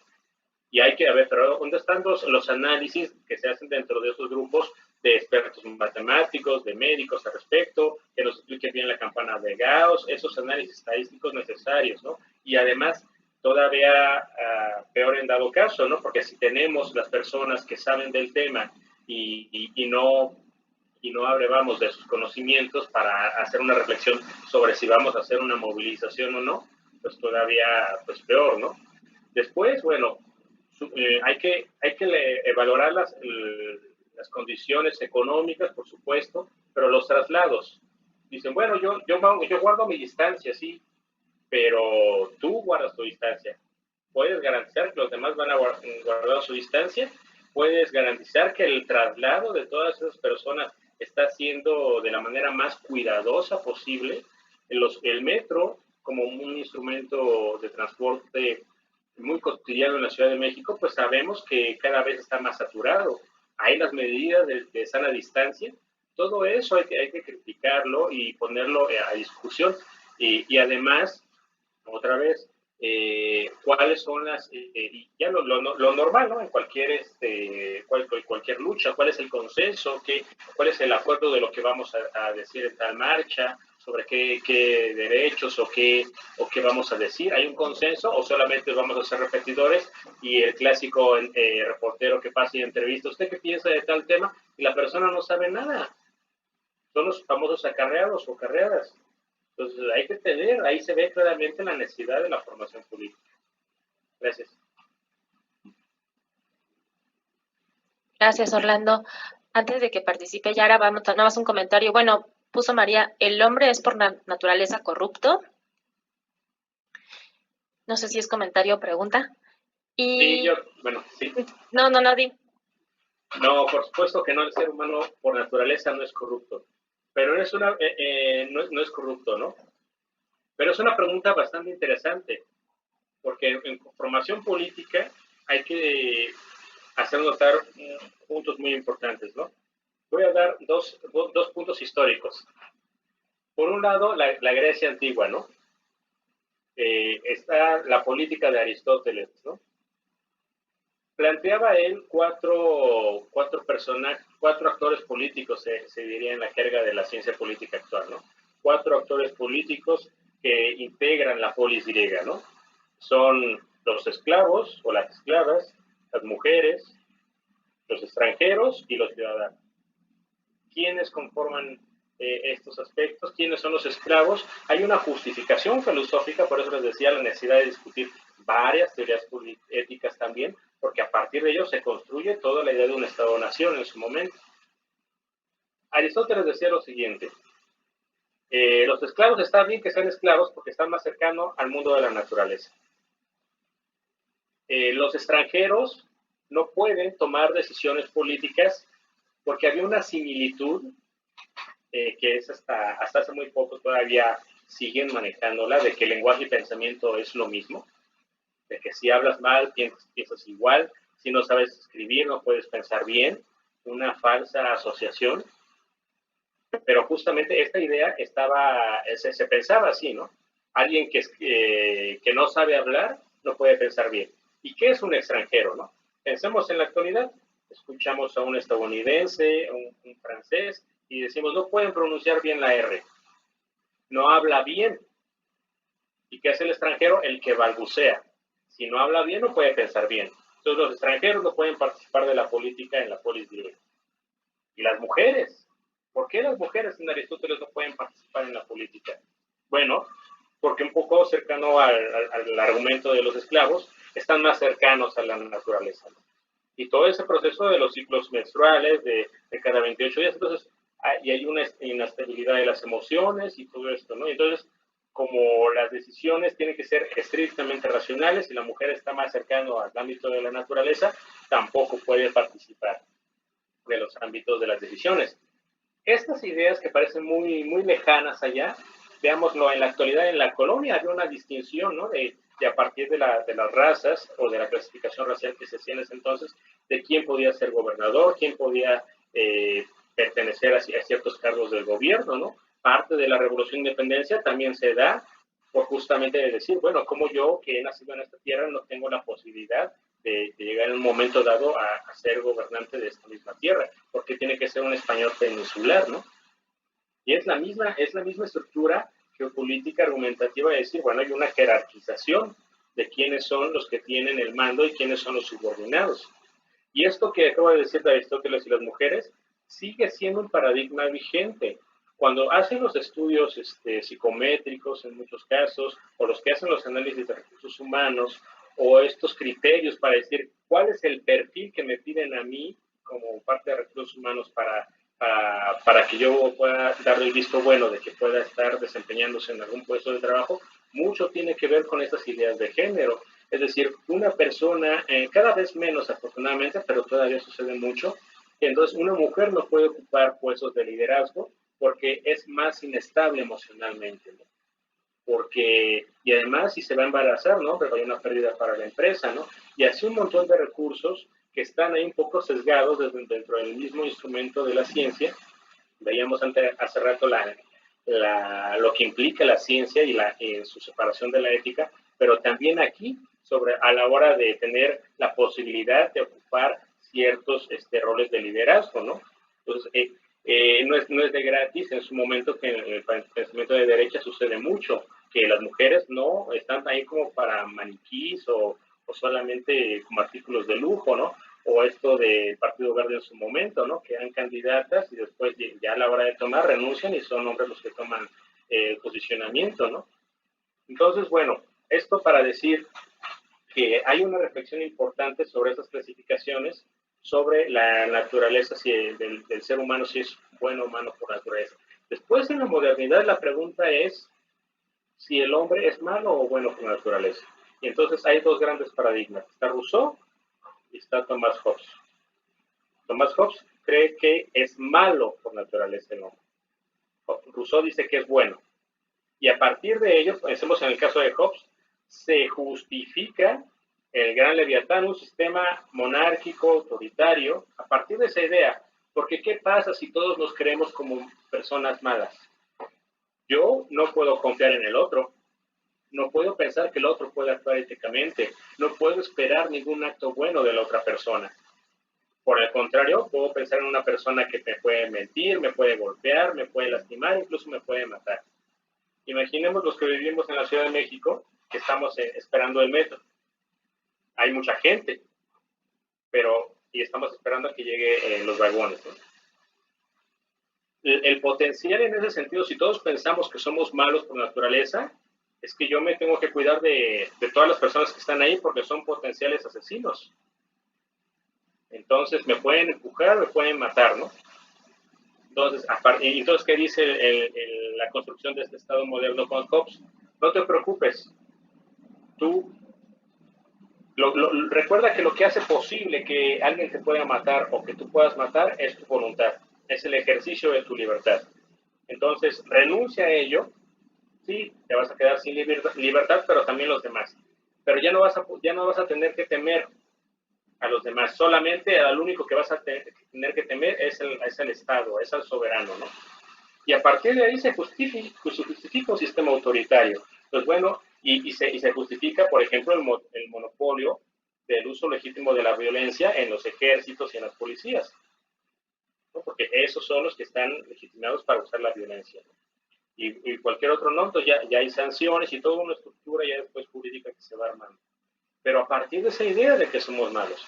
Entonces, la idea de pensar que todos somos malos por naturaleza es totalmente conservadora. Lo único que hace es fortalecer el status quo.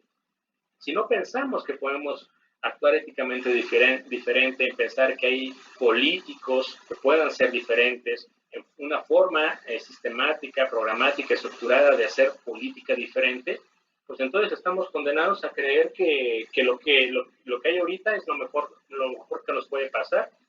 Pues hay que ver lo que hay de fondo con esas frases comunes, ¿no? Inclusive esta apatía, ¿no? Y ese desencanto que ha sucedido en las décadas recientes, ¿no? Con la política en general, pero eso es muy ad hoc a las políticas que buscan conservar el status quo.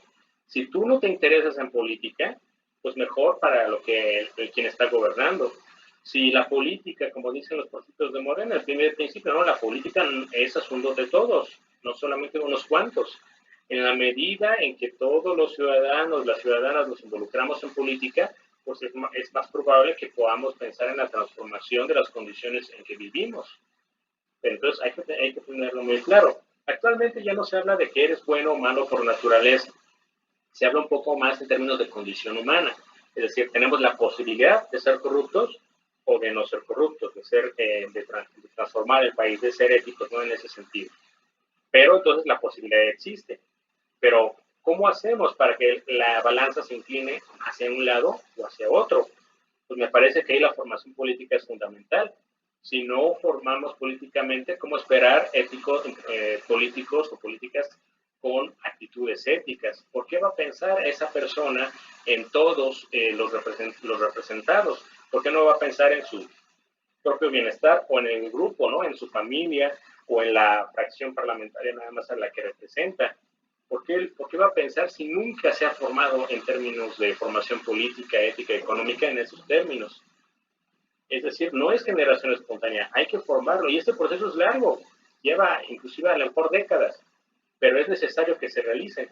Pero hay que tener bien claro contra qué estamos luchando, con un sistema educativo institucional que nunca lo ha fomentado, con una formación política que tenemos la posibilidad en Morena que sea un elemento fundamental, estructural, pero que normalmente tampoco se da en la izquierda. Se da ahí como de manera aislada quien quiere leer a Marx o a Lenin en su momento y así otros tantos, pero no de manera tan sistemática y mucho de eso también no con el apoyo institucional, y donde sí justamente sí se da una estructura de formación educativa es en la derecha. Hay muchas instituciones a nivel nacional y a nivel internacional que forman sus cuadros en esos términos. Entonces, ¿por qué, en qué está pensando la izquierda mexicana? Como si eso fuera prescindible, ¿no? Es parte fundamental para al momento de hacer un debate, para al momento de dialogar, de buscar convencer a la población que no está claramente de izquierda o de derecha y así sucesivamente. Pues es fundamental, no se puede pensar una izquierda si no tiene esta formación teórica. Gracias. Gracias. Yara, vi que bajaste la mano, no sé si quieras Sí. decir algo. Ah, ok. Sí. Entonces ya la... Sí puedo. Sí, adelante. Ah, bueno. Sí, entonces, sí te quería decir, esta sesión está muy interesante porque precisamente la formación política debe de incluir la ética, porque en la política la ética es la que ahorita se está tratando de revalorizar y de retomar en toda la práctica política que nos rodea, porque hemos visto que de lo que decías, por ejemplo, la corrupción es una forma de actuar, de hacer política, pero de abuso de poder y de enriquecimiento personal, ¿no? Entonces, esta forma de actuar es la que hay que cambiar.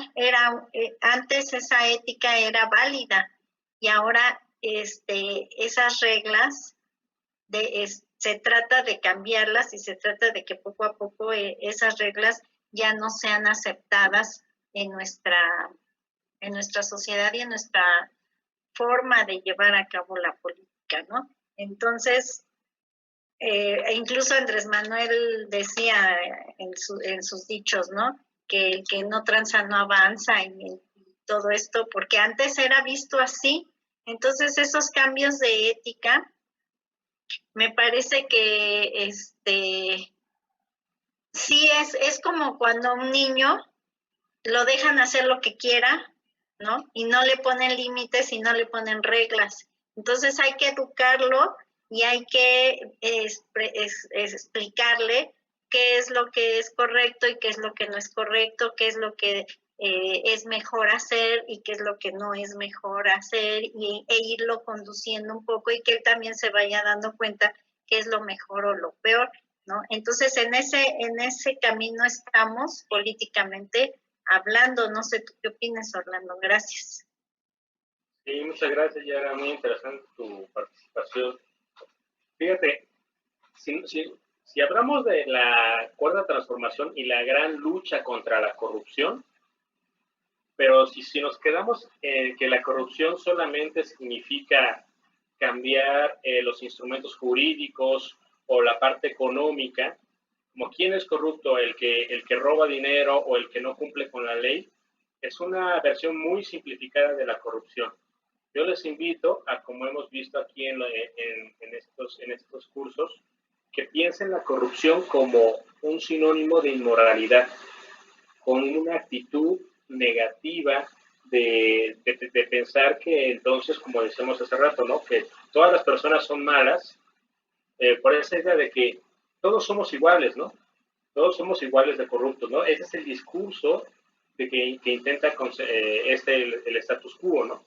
Pues yo les invito a que piensen que la corrupción tiene que ver con los actos inmorales. Y los actos inmorales están constantemente en cada acción cotidiana. La transformación, la cuarta transformación se empieza haciendo en casa y en cada espacio en que yo me desempeño. En mi trabajo, cuando voy a las calles, cuando me organizo políticamente, en todos los espacios, ahí puedo ser corrupto o puedo ser ético. Entonces, esa es la invitación que les hago para que hagan esta reflexión sobre como sinónimo de corrupción. Hablamos del ser humano y de ahí de la necesidad de la transformación en la subjetividad, en las personas mismas. No es cambiar las estructuras ahí como solamente de manera institucional. Claro, es importante y necesario, pero ¿quiénes son esas instituciones? Son personas. Si yo voy a realizar un trámite, quien me va a atender es una persona.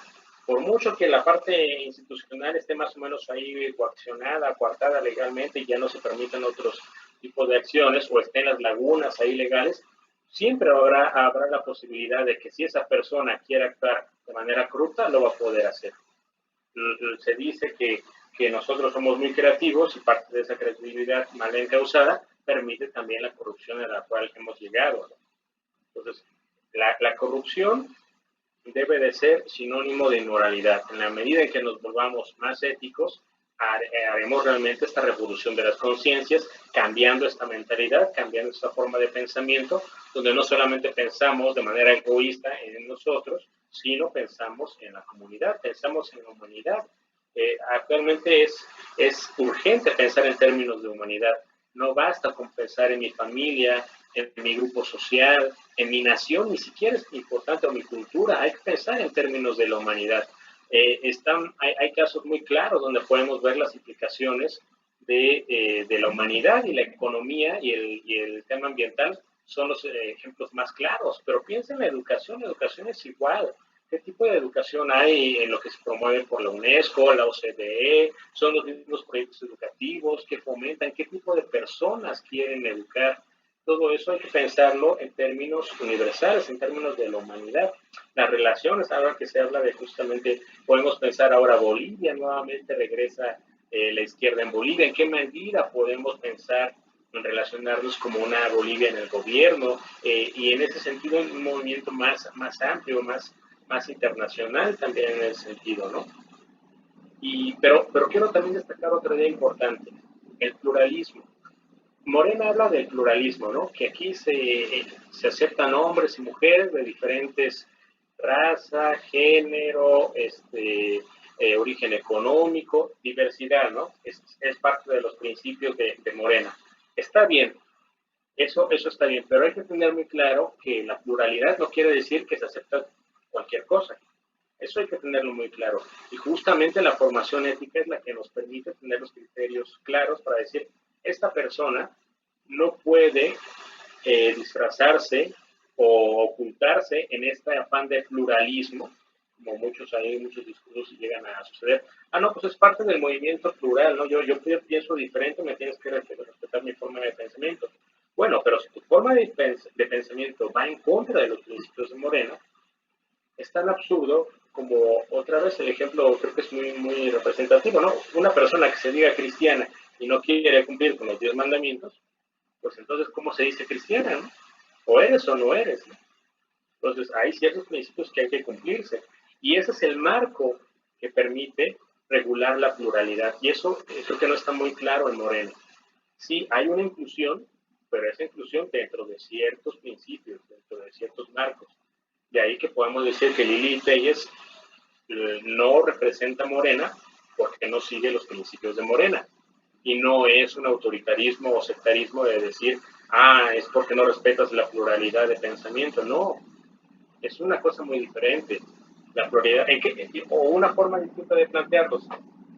¿Qué nos hace diferentes y qué nos hace común en Morena? Somos diferentes, sí, podemos tener diferentes estatus económico, intelectual, diferencias de género, diferencias de ese tipo. Pero eso no debe de dividirnos. Es reconocerse la pluralidad positiva. ¿Qué nos une? Cuando dice Andrés Manuel, no es que no somos iguales que ellos. Bueno, ¿y en qué sentido nos diferenciamos? ¿O en qué sentido nosotros como Morena somos diferentes? Si no hablamos en que somos éticamente diferentes, en que tenemos una política ética diferente, en que pensamos en una economía de la justicia, de tratar al ser humano como ser humano y no explotarlo, en ese sentido entonces vamos a decir que somos un grupo que somos diferentes del otro, porque pensamos en la persona, pensamos en la ética del trato humano, no pensamos en el bienestar corrupto de personal o sectario de ciertas personas. En esa medida, entonces, tendremos la claridad de que estamos haciendo una política diferente. Gracias. Gracias, Orlando. Tenemos otro comentario de María. Bueno, pregunta. Dice, fue Cárdenas quien invitó a Vasconcelos, si mal no recuerdo. ¿Qué tan vigente será? Bueno, yo regresaría un poco a la reflexión. ¿Podemos decir que Vasconcelos era socialista o no era socialista? Porque lo que se logró en su momento en el cardenismo, en el artículo 3 de la educación, es que la educación socialista, ¿no? Quizá fue el único aspecto donde Lázaro Cárdenas puso que era socialista, pero lo puso.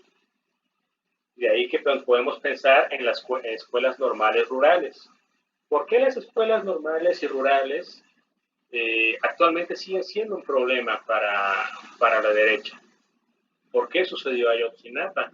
¿Por qué las normales rurales ahí siguen siendo un problema en Michoacán, en Chiapas? Porque hablan de un modelo diferente, ¿no? De pensar la educación. La relación, por ejemplo, con la naturaleza es un elemento también distintivo ahí. Yo creo que Vasconcelos no estaría pensando en todos esos espacios, ¿no? Con todo lo interesante que puede llegar a ser Vasconcelos, pero yo no lo veo a Vasconcelos como parte del ideario intelectual de la Cuarta Transformación. Yo creo que hay muchos otros que sí podrían más representar el ideario intelectual de la Cuarta Transformación. Gracias.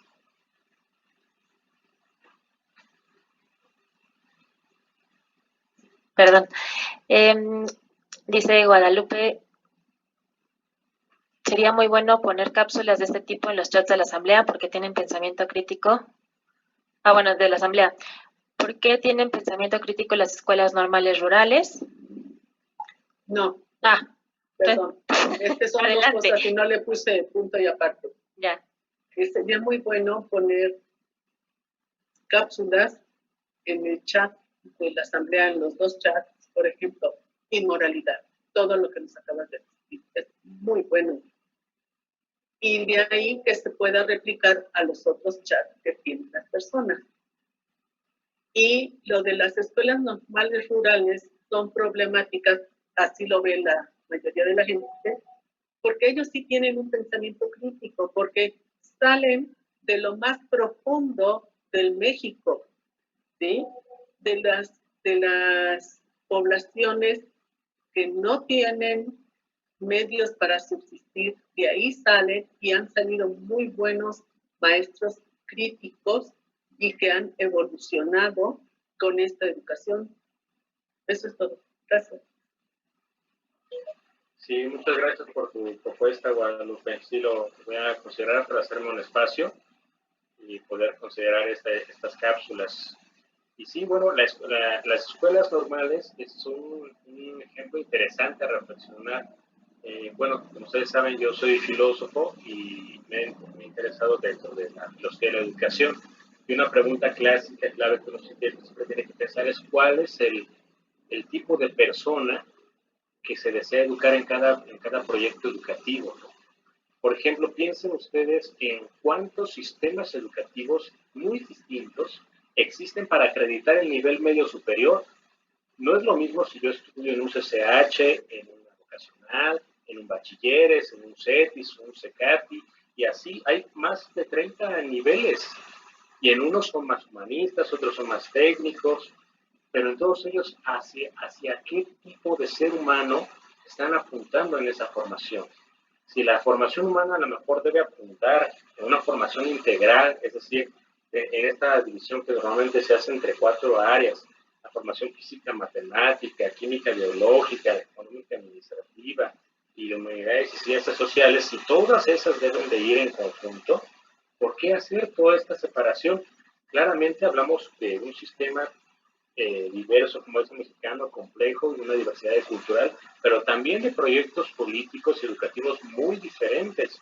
¿Cuál es el ideal educativo del TEC de Monterrey, del ITAM, de la Universidad Iberoamericana, de la ANAHUAC, de la UNAM, del Politécnico, de la UACM, y así sucesivamente de todas las instituciones? ¿Cuál es el ideal educativo que está ahí de fondo? Porque la pregunta está, ¿qué tipo de personas estamos formando? Finalmente, yo cómo voy a tener confianza en un médico que realmente me va a curar la enfermedad que yo tenga. Si a lo mejor esa persona nunca ha tenido ninguna formación ética y solamente está pensando en tener pues mayor dinero y a lo mejor lo que me puede curar en una consulta, me la cura en 4, por decir algo, ¿no? Pero así lo podemos hacer en todos los ejercicios profesionales, ¿no? Si no hay una ética. Y bueno, por ahí Adela Cortina, una filósofa española, tiene una reflexión interesante de cómo lo costoso que es para todo un país la corrupción. ¿Qué pasa si apelamos a la confianza? Hace rato que se preguntaba sobre la bondad moral de los seres humanos. Si apelamos a la confianza en los seres humanos, nos ahorramos un montón de trámites burocráticos, un montón de gastos económicos y que podemos utilizar para el desarrollo humano. La confianza es un elemento. Ahora, no estoy hablando en términos ingenuos. La confianza es algo que se forma. Pero claramente podemos ver si llegamos a viajar en nuestro México, cómo hay diferentes sociedades. No es lo mismo la sociedad en un pueblo que en una ciudad, y dentro de los pueblos hay formas de relacionarse muy diferentes. Hay un trato diferente, y esta relación con la confianza es un elemento muy distintivo. Normalmente las personas de la ciudad no tienen mucha confianza. Es más factible encontrar gente en la cual pueda confiar en ti, que tú puedas confiar en ella en otros estados de la República, ¿no? Digo, no estoy generalizando, pero sí un poco la tendencia va en ese sentido. Y ahí podemos reflexionar qué costos tiene el que estemos viviendo en una ciudad y también un hacinamiento también tremendo en el caso de la Ciudad de México, ¿no? Uno de los grandes problemas que hay en los cerezos son por temas de espacio, de hacinamiento. Y a poco no el de la Ciudad de México o la gente que vive en la Ciudad de México son gente que vive estresada, que vive encapsulada, que por el tráfico, por el estrés, cuánta violencia, no se vive nada más día a día por todo eso. Son condiciones de hacinamiento. En la construcción de las metrópolis, en oposición a ese proceso de industrialización, también puede ser forma parte de una política económica, pero también que afecta a nuestro día a día vivir. hemos elegido la mejor forma de vivir o es parte de esto que debemos de transformar, sobre todo ahora que sabemos de estos daños ambientales que estamos a la vuelta de la esquina de no poderlo resolverlos, ¿no? Pues tenemos 30 años para ver si hicimos lo suficiente o si vamos a llegar a la cuarta guerra mundial, bueno, la tercera guerra mundial, pero por temas, no por temas de naciones, simplemente porque las guerras van a ser por el agua y la alimentación, ¿no? Y porque no habrá condiciones climáticas para poder sobrevivir, ¿no? Pues tenemos aproximadamente 30 años para ver a ver si logramos algo positivo, ¿no? Gracias. Muchas gracias, Orlando. Pues no sé si alguien más tenga alguna duda o pregunta. Ardarel, sí.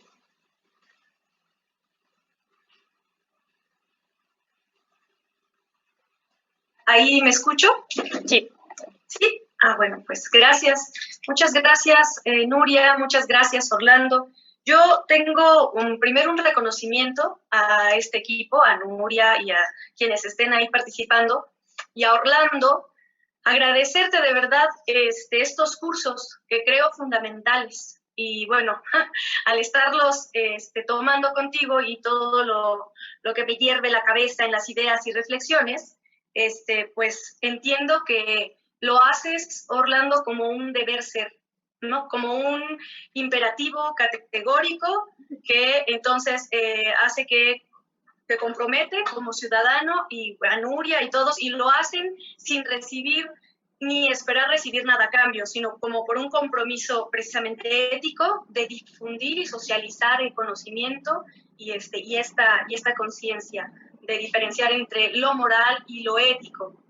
Pero entonces, bueno, ahí entra también otro tema para mí que me está haciendo mucho ruido, como pensar, y entonces en el Instituto de Formación, o no sé, ustedes me corregirán, pero bueno, existe este Instituto de Formación Política, que supongo se destina una cantidad, ¿no? De dinero para dar cursos. Yo estoy tomando un curso de formación política para mujeres con mi madre y yo. Y entonces entiendo que quien está trabajando ahí es un trabajo y está recibiendo pues un reconocimiento económico. Entonces pienso que parte de los avances que debe tener y de la constitución y conformación que debe tener Morena es reconocer a toda esta gente, y habemos muchos que también podríamos aportar, y entonces empezar a tejer redes más allá de este instituto de formación que parece que se está quedando muy corto y nada más con buenas intenciones. Y de buenas intenciones está empedrado el camino del infierno.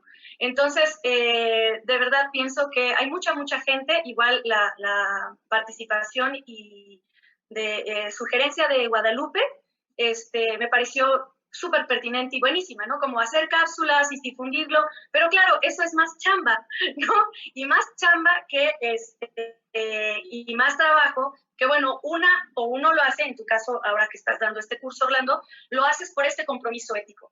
Pero sí pienso que sucede, me pregunto yo, ¿qué sucede con, pues, con el compromiso y el presupuesto de un partido que se está conformando y que ha permitido que personas como Lili Telles hayan entrado? Entonces, como que pienso que estamos justo en el momento, aquí y ahora, en el 2020, y bajo estas condiciones de pandemia, en tiempos de pandemia, con el total compromiso de tejer redes y redes que sean redes seguras, que sean redes de confianza y que vayan dándole sustento y masa, o sea, totalmente una plataforma desde la base a esta cuarta transformación que tiene que ser completamente ética, feminista y totalmente consciente, bueno, que tiene que ir hacia una orientación muy clara que sí debemos tener todas y todos, ¿no?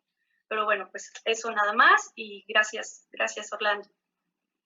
Sí, muchas gracias, Ardarel, por tus comentarios. Fíjate, muy interesante esta parte, ¿no?, de la formación política y la parte estructural. Yo recuerdo, hemos tenido varios invitados allá en la asamblea, y bueno, yo realicé la misma pregunta a dos personas sobre justamente la intención y el futuro del Instituto Nacional de Formación Política y en general de la formación política, ¿no? justamente apelando al artículo que ya les cité anteriormente, del artículo 72, ¿no? Que habla de la responsabilidad de Morena de formar, capacitar política, ideológica y éticamente a los protagonistas del cambio verdadero, ¿no? Es parte del artículo 72. Y entonces yo preguntaba si hay una parte de responsabilidad institucional, ¿no? Pero hay una obligación también de parte de los simpatizantes, de los militantes de Morena, de participar en esos cursos, en esa formación, es lo que yo preguntaba. Y entonces me dieron dos respuestas, ¿no? Uno, justamente con una falsa analogía, me dijo, no, lo que importa primero es el derecho del lector. Es una analogía como si fuera el derecho del lector, ¿no? Entonces, pareciera que, dice, el primer derecho del lector consiste justamente en decidir que no quiere leer. Eso, pues de ahí debemos de partir. Bueno, pero un poquito como lo decía hace rato, ¿no? Podemos creer en un cristiano que no siga los 10 mandamientos, le podemos creer que se diga cristiano, diría, bueno, pues no, es otra cosa, ¿no? Entonces alguien de Morena, sea Lili Telles o quien sea, pero que no sigue los principios de Morena, ni se forma en ese mismo sistema, en toda esta educación popular, todo este proceso de formación política, si no participa de él, ¿podemos creer que va a ser un buen político ético? Pues no, debe de ser también una parte de obligación que todos pasen por ese proceso de formación política. Hay un rechazo en esta izquierda de no querer esa formación, como si además fuera opcional. Ya decía hace rato, con la derecha tradicionalmente sí forma bien sus cuadros y tiene sus módulos y todo esto muy estructurado a nivel nacional o internacional, y se conectan entre ellos en sus institutos que tienen de manera ya de décadas trabajando. Y en la izquierda parece ser que es quien quiera se forma. Entonces, de entrada, la militancia, la formación militante tiene esa gran tarea de actuar éticamente y decir, bueno, es parte de mis obligaciones la formación política. Y por otro lado, está el punto, ¿no? De el aparato institucional, ¿no? Se sabe que hay un porcentaje importantísimo de los recursos que deben de ir destinados al Instituto Nacional de Formación Política, de los cuales también hay dos posicionamientos. Uno que dice, no, yo con el puro 10% funciono bien, no quiero nada de eso. Pues suena muy bien, ¿no? Porque no va a gastar mucho dinero, pero ¿hasta dónde es falta de compromiso? Es falta de no reconocer la formación de 30 millones de personas que votaron, y a lo mejor no te da el 10%, ¿no? A lo mejor necesitas más, pero además como dicen, no, pero yo no gasté nada, entonces para que no me reclamen, ¿no? Y otro posicionamiento donde se cree que es obligación tanto del Partido generar las condiciones para la formación política como de la militancia, de que es un deber y una obligación también y que debe estar de manera reglamentada en los documentos básicos de Morena, que tenga que pasar por ese proceso formativo si quiere aspirar a cualquier cargo dentro de Morena o de representación popular con el respaldo de Morena. Me parece que eso debe de ser lo natural, lo cotidiano, y de ahí pasar otro tipo de conflictos que va a haber, por supuesto, pero si no pasamos de creer que la formación política es básica, indispensable, necesaria, fundamental, pues entonces, ¿cómo poder esperar todas las construcciones de una cuarta transformación? Parece ser como construir castillos en el aire, ¿no? Pues bueno, yo creo que ahí sí se debe ocupar todo este porcentaje, sí se debe de ocupar mucho en la formación política, es muy necesaria y muy formativa, y eso va, pensemos en el caso de Bolivia. ¿Qué pasa si Bolivia, cuando se fue Evo y todo esto que sucedió, no tuviera un partido organizado, no tuviera unas personas con esta conciencia política de izquierda crítica? Pues no hubiera podido tener un contrapeso para decir, bueno, vamos a las elecciones y podemos lograr a mantener otra vez la izquierda en el poder, porque hay una formación política. En Venezuela también, si la sociedad no hubiera tenido esa formación política y esa conciencia de decir, somos de izquierda, pues es muy fácil que pueda ser en elecciones o por otros mecanismos, que ya estuviera a la derecha. Entonces, ahí es donde vemos dos claros ejemplos de Latinoamérica, no muy lejanos, de la importancia de la formación política. Y así en otros espacios también institucionales. Gracias. Y Reinaldo. ¿Me permites? Claro, adelante. Orlando, mira, yo aquí veo dos proyectos, el de la UNAM y el del ITAM. Y la ética nada más es una, ¿sí? Entonces, ¿por qué realmente estamos contendiendo de una manera diferente? ¿Sí? El del ITAM ha mostrado una fábrica de corruptos y la UNAM exactamente lo mismo, ¿sí? Aun cuando podemos ver que algunas personas, como nuestro presidente, realmente, pues, a pesar de haber estado dentro de una facultad que todas las corrientes están jugando, pero algo que lo hizo, ¿cómo se llama?, crear conciencia, es haber vivido con el pueblo, ¿sí? Y como que a nosotros se nos olvidó, por ejemplo, en el estado de Hidalgo, que debemos participar y participar en forma ética, ¿sí? O Coahuila, que realmente nos arrasaron. ¿Por qué? Porque no participamos. A ti que yo te preguntaría, ¿qué sucedió con el partido? Porque debimos haber hecho los nombramientos para ver que alguien se dedicara a promover el voto de Morena. Sí, gracias por tu comentario, Reinaldo. Dos puntos. Sobre eso de la UNAM, yo creo que ahí estás hablando de un estudio que en su momento se hacía de justamente quiénes han sido los presidentes y que han tenido cargos importantes en la Secretaría de Hacienda y en puestos estratégicos y qué formación han tenido, ¿no? Ahí justamente se resaltaba que eran personas que habían estado en el ITAM, algunos en la UNAM y algunos con posgrados en Estados Unidos, ¿no? De ahí eso de los Chicago Boys y todo este discurso que se tiene. En el caso de la UNAM, de la ITAM, me parece que está muy claro, es una escuela claramente de derecha.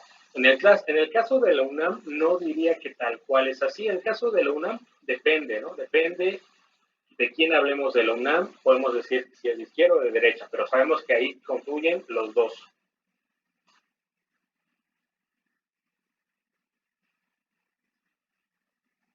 Ya se nos fue.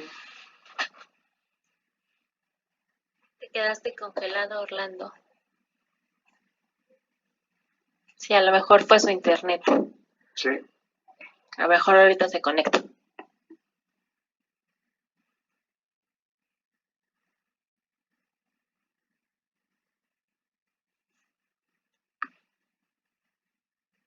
Pues yo creo que sí que cada universidad, cada escuela... Que es la UNAM.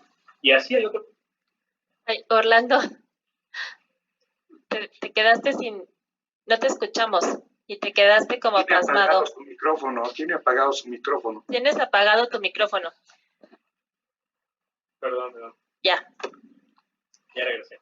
Sí. Muy bien, sí decía, claro, la complejidad institucional de las diversas escuelas, en algunas es muy claro cómo puede uno saber más o menos los ideales. El ITAM claramente es una escuela de derecho.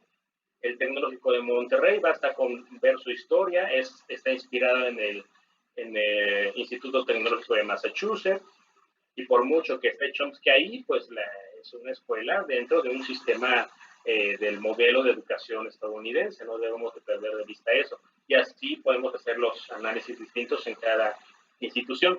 Pero en el caso de la UNAM me parece más complejo porque ahí confluyen izquierdas, derechas y diferentes posturas, ¿no? No me parece tan claro decir que la UNAM tal cual necesariamente tiene que ser de derecha, ¿verdad? No, ahí confluyen los dos. Pero, entonces, bueno, este es el punto. Yo creo que la ética debe de ser un tema de análisis en esa reflexión de cuál es el ideal de cada institución educativa ahí al respecto, ¿no? Y la otra pregunta que me decías era de qué opinabas sobre las elecciones pasadas de Hidalgo. Claro, lo de Hidalgo. Bueno, Justamente, yo creo que parte del desencanto que ha existido en las últimas décadas es, por una parte, por la profunda corrupción, el cinismo de los últimos gobiernos, de los últimos 15 años al menos, sabemos que más también, pero al menos ahí iniciando el siglo XXI, pero también un poco ese desencanto estaba en la medida en que se combinaba muy bien con la falta de alternativas. Digo, y otra vez, vayamos a la política internacional de Margaret Thatcher y esta idea de que no hay alternativas, ¿no? Entonces es lo que hay, ¿no? Lo que tenemos es lo que hay y no hay una posibilidad de transformación. Y justamente Morena representa esa alternativa, esa forma de pensar diferente. Ahora, hay Morena en Hidalgo, hay Morena en Coahuila, hay una organización partidaria, hay un trabajo de organización. Y ojo, otro punto, no hay que perderlo de vista, tampoco es que todo se acabó. Hay que tener muy claro qué estados son. Son estados donde no ha habido alternancia política, donde ha gobernado el PRI y pues hay una formación ahí que también está implicada, ¿no? En el caso de la Revolución Mexicana, algunos análisis hacen notar que en esa formación política, perdón, esa lucha por la independencia, no todos los estados de la República lucharon por la independencia, no. Algunos se quedaron al margen. Entonces, y de ahí que, bueno, entonces puedas tener un montón de rezagos y diferentes procesos de lucha por derechos sociales muy desequilibrados en diferentes zonas del país. De ahí que hasta hace muy poco en Chiapas te encontraras pues una situación muy cercana al porfiriato, porque en qué medida se realizó la revolución, la lucha por la ley agraria en Chiapas, ¿no? Como llevó en otros estados de la República, ¿no? Entonces, todo eso debemos de considerarlo. Yo creo que la crítica, por un lado, está el contexto de que el PRI ahí siempre ha tenido sus bases fuertes, pero por otro lado es porque no hay Morena, no hay un trabajo en esos estados. E históricamente, en general, en el norte del país, la izquierda en el norte del país, pues casi ha sido inexistente. Por ahí tenemos unos lunarcitos nada más, eventualmente, históricamente, algunos casos en Chihuahua, uno que otro ahí en Sinaloa, y poco más. Pues bueno, también hay que dimensionar esa parte, pero en lo que corresponde a Morena, pues hacer una crítica de que deben de haber representantes realmente de Morena, ¿no? Y no estos representantes que se alían con los supuestamente líderes, dirigentes, y que quieren pagar su candidatura, ¿no? O porque son famosos, o porque son representantes, pero no conocen nada de esto. Entonces, ¿cómo van a ser representantes de Morena? Gracias. Muchas gracias, Orlando. Bueno, si nadie más, bueno, si alguien más tiene algún comentario, creo que ya no hay más comentarios. Solamente, digo, ya se perdió, creo que allá el chat, pero no sé si lograron, les mandé ahí un link para los que quieran ver la parte ya un poquito más a detalle de la educación popular. Ahí hice un video antes de 7 puntos sobre la educación popular, donde os explico un poquito más a detalle. Ahí lo vuelvo a poner para quien guste pueda ver el video y profundizar al respecto, y a lo mejor en un futuro ya igual también hacer un curso sobre la educación popular como tal y los fundamentos de fe. Podría ser alguna opción a futuro, pero mientras tanto pues ahí está ese video que espero les sea de utilidad, de ayuda. Perfecto. Muchas gracias, Rolando. Aprendimos muchísimo con este tema y pues te felicito. Creo que eres uno de muchas personas que están aquí en el partido dando su trabajo sin cobrar nada por el amor a que haya una cuarta transformación. Felicidades. Muchas gracias por todos tus conocimientos que nos los compartes. Muchas gracias. Gracias por ser congruente. Gracias, Orlando. Eso se Sí. llama congruencia. Gracias. Muchas gracias. Nuria. No, de nada, y nos vemos aquí el próximo lunes a las 7. Gracias. Gracias a Buenas noches. todos.